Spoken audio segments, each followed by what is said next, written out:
Hello learners, আজকে শিখব 10টি দরকারি ইংলিশ ভোকাবুলারি যেগুলো আমাদের দৈনন্দিন জীবনে কিন্তু খুবই গুরুত্বপূর্ণ। তাহলে চলো শুরু করি। অ্যারেঞ্জ, ফার্স্ট কি আছে? অ্যারেঞ্জ মানে সাজানো বা ব্যবস্থা করা। They arranged a party at home. They arranged a party at home. Arrange মানে কি সাজানো বা ব্যবস্থা করা। তাহলে কোনো কিছু ঠিকঠাকভাবে গুছিয়ে দেওয়াকে কিন্তু বলা হয় অ্যারেঞ্জ। এবার তারপর কি আছে? রিফিউজ। রিফিউজ মানে কি অস্বীকার করা। রিফিউজ মানে কি অস্বীকার করা। I refused to go with them. কারো প্রস্তাবনা না মানাকে কিন্তু কি বলা হয়? রিফিউজ বলা হয়। বড় মানে কি ধার নেওয়া। বড় মানে কি ধার নেওয়া। ক্যান আই বড়ো ইয়োর পেন? তুমি কারো কাছ থেকে কিছু ধার নিলে সেটার ক্ষেত্রে তুমি বড় ব্যবহার করবে। লেন্ট মানে কি ধার দেওয়া। লেন্ট মানে কি ধার দেওয়া। I will lent your book. তাহলে কাউকে কিছু দিলে ইউজ করো লেন্ট। প্রিপেয়ার মানে কি প্রস্তুত হওয়া। প্রিপেয়ার মানে কি প্রস্তুত হওয়া। She is preparing for her exam.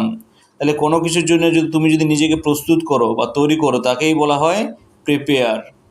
ধরো তুমি পরীক্ষার জন্য প্রস্তুত করছো, তাহলে সেটাকে তুমি কি ব্যবহার করবে? প্রিপেয়ার ইউজ করবে। ক্যারি মানে কি বহন করা। ক্যারি মানে কি বহন করা। He is carrying a bag.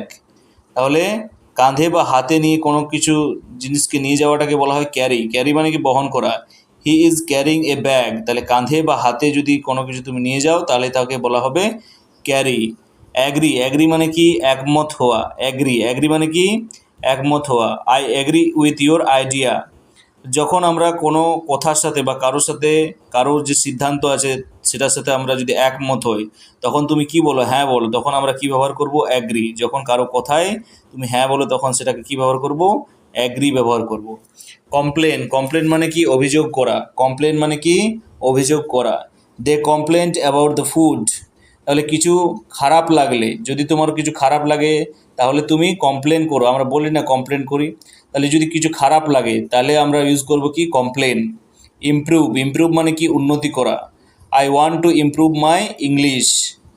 তাহলে আগে তুমি ভুল করেছো সেটার থেকে ভালো হওয়া মানে improve.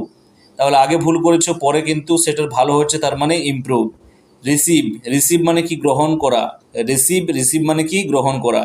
I received a message. তুমি যখন কিছু কারো কাছ থেকে পাও তখন তাকে আমরা বলবো রিসিভড। সেটা গিফট হতে পারে, কোনো মেসেজ হতে পারে, সেটার ক্ষেত্রে কিন্তু আমরা রিসিভড ব্যবহার করব। বুঝতে পারলে?